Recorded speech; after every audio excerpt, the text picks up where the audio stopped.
एकजुटीने नशामुक्तीचा निर्धार करूया, अंमली पदार्थ मुक्त सांगली जिल्हा करूया. पालकमंत्री चंद्रकांत पाटील. नशामुक्ती निर्धार पदयात्रा उत्साहात. नशामुक्त सांगली सुरक्षित सांगली साठी सांगलीकरांचे एकत्रित पाऊल.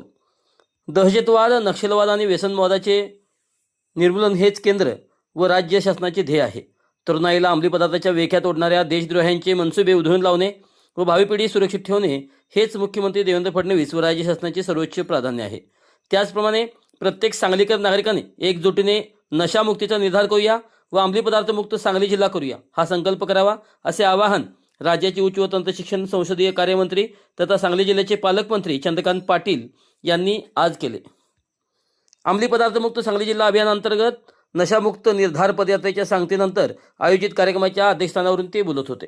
पोलीस मुख्यालयाच्या कवायत मैदानावर आयोजित या कार्यक्रमास खासदार विशाल पाटील, आमदार डॉक्टर सुरेश खाडे, आमदार सुधीर गाडगे, महापौर धीरज सूर्यवंशी, जिल्हाधिकारी डॉक्टर मैना घोष, पोलीस अधीक्षक तुषार दोशी, जिल्हा परिषद मुख्य कार्यकारी अधिकारी विशाल नरवडे, महापालिका आयुक्त संजिता महापात्र, अप्पर पोलीस अधीक्षक कल्पना बारावकर, पालकमंत्री महोदयांचे विशेष कार्य अधिकारी बाळासाहेब यादव आदी उपस्थित होते. पालकमंत्री चंद्रकांत पाटील म्हणाले, आपण पालकमंत्री पदाची सूत्रे स्वीकारल्यानंतर विटा येथे 30 कोटीचा अंमली पदार्थाचा साठा सापडला होता. तेव्हा याबाबतची जिल्ह्यातील अस्वस्थता संपवण्यासाठी प्रशासन व प्रतिबंध, प्रबोधन व समुपदेशक ही त्रिसूत्री ठेवली. अंमली पदार्थमुक्त सांगली जिल्हा हे अभियान हाती घेतले. त्यातून गेली 1.5 वर्षे विविध उपक्रमाद्वारे व्यापक जनजागृती करण्यात येत आहे, असे ते म्हणाले. विविध उपक्रमाची माहिती सांगताना पालकमंत्री चंद्रकांत पाटील म्हणाले, अंमली पदार्थाबाबतची माहिती देणाऱ्यांना तसेच अंमली पदार्थ विरोधी कारवाई करणाऱ्या पोलीस दलातील अधिकारी कर्मचाऱ्यांना बक्षीस देऊन शाबासकी दिली. ज्ञान प्रबोधिनी संस्थेच्या माध्यमातून 600 शिक्षकांना व हजारो विद्यार्थ्यांना व्यसनमुक्तीचे धडे दिले. शासकीय वैद्यकीय महाविद्यालय रुग्णालय येथे उपचाराची व्यवस्था करण्यात आली. अशा अनेक संयुक्त उपक्रमातून व्यापक जनजागृती झाल्याने जिल्ह्यातील अंमली पदार्थ तस्कराचे कंबरडे मोडण्यात यश आल्याचे दिसत आहे. ते यापुढेही कायम ठेवण्यासाठी निर्धारपूर्वक सामूहिक प्रयत्नांची गरज असल्याचे ते म्हणाले.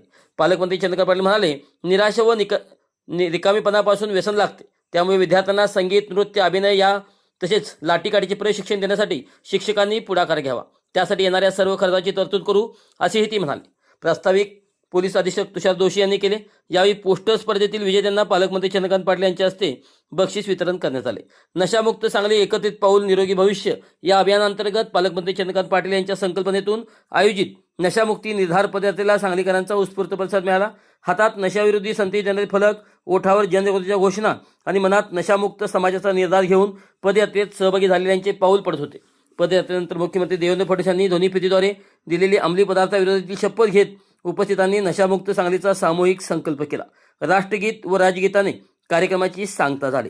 कल्पद्रुम मैदान ते पोलीस मुख्यालय या मार्गे काढण्यात आलेल्या पदयात्रा यशस्वी करण्यासाठी पोलीस विभागाचे पदाधिकारी, अधिकारी, कर्मचारी यांनी मेहनत घेतली.